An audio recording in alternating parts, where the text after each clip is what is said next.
जो main entrance है वो बाहर जो बाउंड्री वॉल है उसका गेट माना जाएगा या घर के एंट्री वाला गेट है? सारे गेट माने जाएंगे। जहां जहां जिसको बंद करके आप घुस नहीं सकते घर में, वो सारे माने जाएंगे। आप उसको बंद कर दो और फिर घर में घुस जाओगे क्या, तो इसका मतलब उसका इफेक्ट होगा। सिंपल ना। बहुत सारी जगह, बहुत सारे पैलेसेस ऐसे भी हैं जिनमें 12-12, 14-14 गेट होंगे, तो किसको मानोगे भाई? जहां से उसका मालिक जाता है अपने घर के अंदर तक। सिंपल ना। तो जहां से आप जा रहे हैं वो एंट्रेंसेस, एक मोस्ट सबसे ज्यादा यूज किए जाने वाले जो दरवाजे हैं उनके इफेक्ट्स को हम क्लब कर लेंगे। क्या घर का वास्तु सिर्फ हेड ऑफ द फैमिली को इफेक्ट करता है नहीं, या सारे सभी को। मेंबर्स को करता है? सभी को। और दूसरा क्वेश्चन है कि क्या वास्तु एक सेक्शन ऑफ दैट स्पेस करा जा सकता है या वो पूरे हॉल का इकट्ठा होगा? एक इंडिविजुअल की सिटिंग स्पेस है। वास्तु अप्लाई होता है नेट यूजेबल स्पेस के ऊपर। अगर एक बहुत बड़ा हॉल है, बाकी अनयूज्ड है एरिया, कुछ हिस्से को ऑफिस बना लिया है, तो हम उसी को कंसीडर करेंगे नेट यूजेबल स्पेस।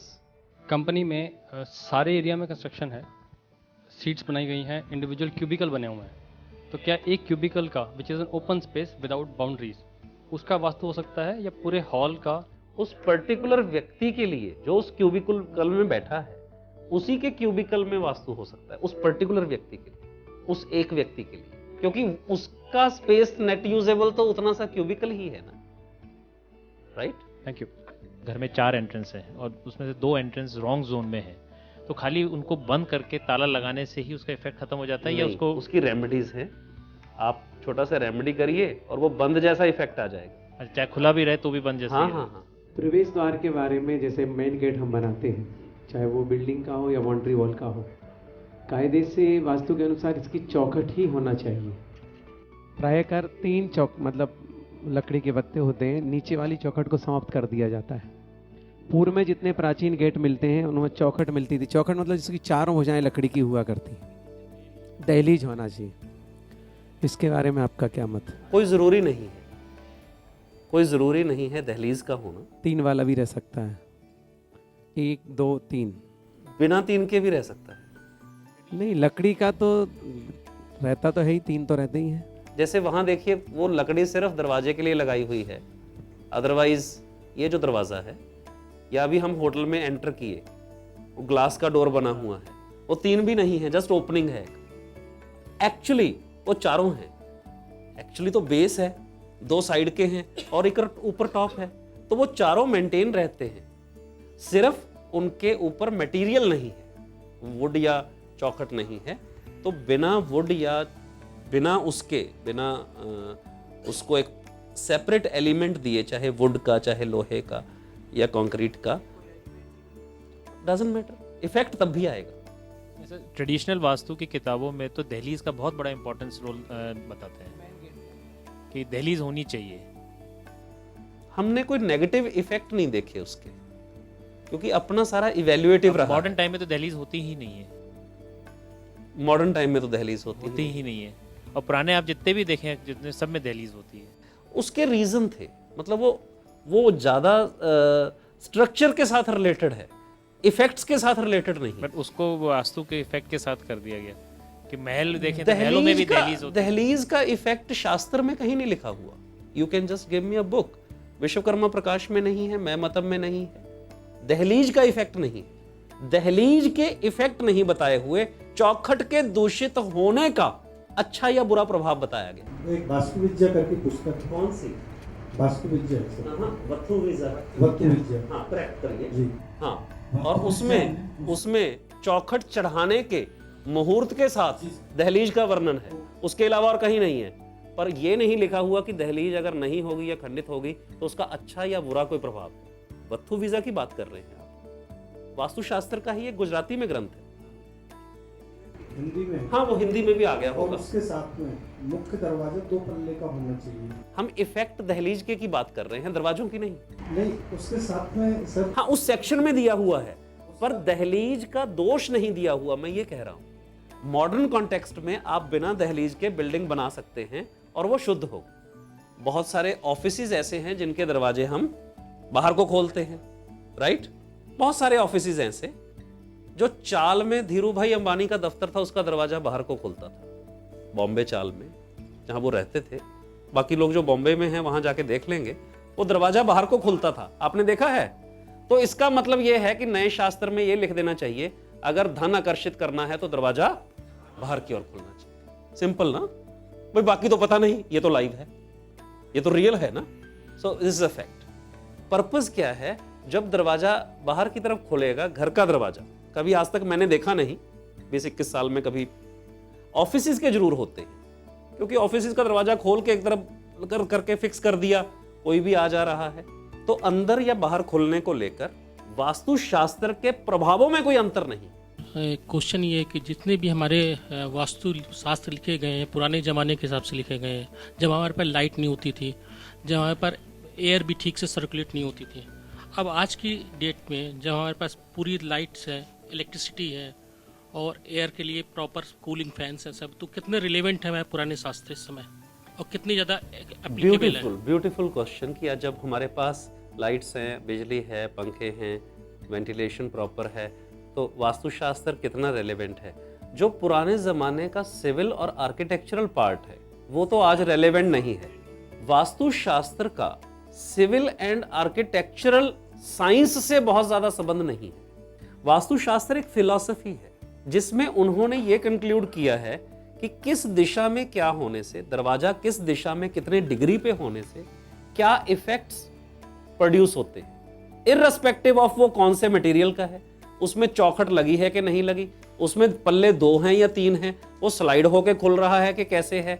उन्होंने कहा कि जहां पर एंट्रेंस है, जहां पर बाहर के आकाश से भीतर के आकाश को जोड़ने का सेतु है, जो ब्रिज है, वो कहां पर है, वो कौन सी डिग्री पे, कौन सी दिशा में है, उसका एक प्रभाव है। अब वो ऐसे ही कौन सी दिशा में रसोई है, कौन सी दिशा में बेडरूम है, अलग अलग चीजें कौन सी दिशा में क्या इफेक्ट प्रोड्यूस करेंगी, ये वास्तुशास्त्र है। लाइट, बिल्डिंग मटेरियल्स, उन सब का वास्तुशास्त्र से कोई संबंध नहीं, वो मिक्स हो गई चीजें। आप यहां दरवाजा ले रहे हो तो इसका ये इफेक्ट है, ये फिक्स है, और ये इफेक्ट वही है जो शास्त्र में लिखा है, और वो न्यूयॉर्क की एक बिल्डिंग में भी वही इफेक्ट है। तो आज हमें उनका ध्यान रखना है कि दरवाजा यहां हो या ना हो, रसोई यहां हो या ना हो। हम नहीं देखते वेंटिलेशन हो रही है कि नहीं हो रही, वो आर्किटेक्ट जाने, हमारा काम नहीं, वो तो आर्किटेक्ट देखेंगे ना। हमें नहीं कंसर्न आज वास्तुशास्त्र में हमारा वेंटिलेशन से कोई कंसर्न नहीं है, लाइट वेंटिलेशन जो आपने बात कही, पर जो कंसर्न्ड चीजें हैं, कौन सी दिशा में क्या हो, कौन सी दिशा में दरवाजा हो, कौन सी दिशा में सोने से नींद अच्छी आती है, वो इफेक्ट्स फिक्स है। जैसे कि हम लोग देखते हैं कि साउथ वेस्ट में सोना चाहिए क्योंकि वहाँ पर सनसेट होता है, तो इसलिए नहीं, ये भ्रांति है। बिल्कुल सही कह रहे हैं। नहीं, ये भ्रांति है, क्योंकि सनसेट होता है इसलिए वहां सोना चाहिए, ना तो शास्त्र कहता है और ना ही उसका कोई लॉजिक है। परंतु वास्तुशास्त्र में मेंशन्ड है कि साउथ और साउथ ईस्ट के बीच में सोना चाहिए। साउथ वेस्ट में मेंशन नहीं है शास्त्र में भी, ये बाद में जोड़े गए अपभ्रंश हिस्से हैं। और वो हम जैसे ही दिशाओं के गुणधर्म जानेंगे तो हमें क्लियर हो जाएगा कि इस दिशा में ये होना चाहिए, और वो आज भी 100% एज इट इज रेलेवेंट है, उसमें कोई चेंज नहीं आया। बिल्डिंग मटेरियल में, क्लाइमेटोलॉजिकल स्टडीज में, बिल्डिंग डिजाइन में, लाइफस्टाइल में चेंजेस आ गए हैं, पर कुछ ऐसा शाश्वत है, कुछ ऐसा फिक्स है जिसमें कोई चेंज नहीं आया। हम उसी को स्टडी करेंगे। क्लियर? तो जब पूजा करते हैं कंस्ट्रक्शन होने के बाद तो एनर्जीज अपना कलर ले लेती हैं, बट सर कंस्ट्रक्शन करने से पहले हम लोग पूजा करते हैं कई जगह पे, तो सही अलग अलग प्रकार की पूजाएं, गृह प्रवेश की पूजा तो आप कर ही नहीं सकते ना। अच्छा, it is गृह प्रवेश पूजा। या What is the meaning of to the scale map in terms of marking these directions using आएगा 11 आगे, degrees? अगला क्वेश्चन। सर अगर एंट्रेंस जो है एनेट और E1 के बीच में आ रही हो, मतलब हाफ पोर्शन जो है एनेट का और हाफ पोर्शन दोनों का mix effect. Sir Brahma ji ने अगर वास्तु पुरुष को मनस पुत्र कहा है तो वो हमारा सबकॉन्शियस माइंड है क्या? Exactly, yes. नेक्स्ट सर जो ब्रह्मा का बात कर रहे हैं सेंटर में, और नींव पूजा जो करते हैं जब स्टार्ट करते हैं बिल्डिंग का, उसका और ब्रह्मा सेंटर का क्या सिग्निफिकेंस है? क्या नींव ब्रह्मा सेंटर से ही रखी जानी चाहिए या उसका भी कुछ? नहीं, नींव हमेशा वहां रखी जाती है जिसके ऊपर टेक्निकली आज की भाषा में पिलर आए, जो लोड बियरिंग पॉइंट है नींव उसके नीचे रखी। उसका भी वास्तु से कुछ लिंक है क्या नींव का? अब बहुत रेलेवेंट नहीं रहा, पुराने जमाने में था, अब नहीं है।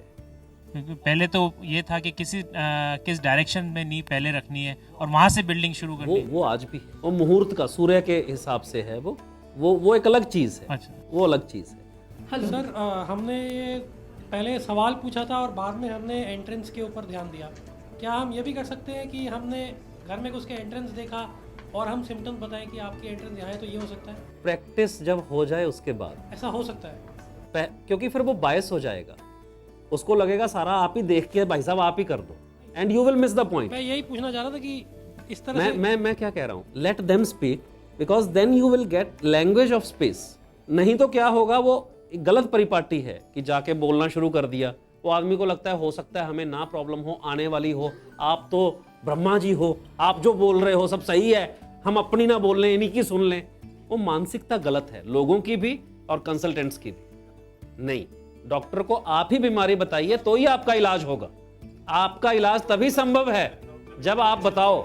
सुबह का 1.5 घंटा इसी बात पे तो रखा है हमने कि एक्सप्रेसिव होइए, आपको क्या चाहिए वो भी, और अपने क्लाइंट को भी आदत डालिए।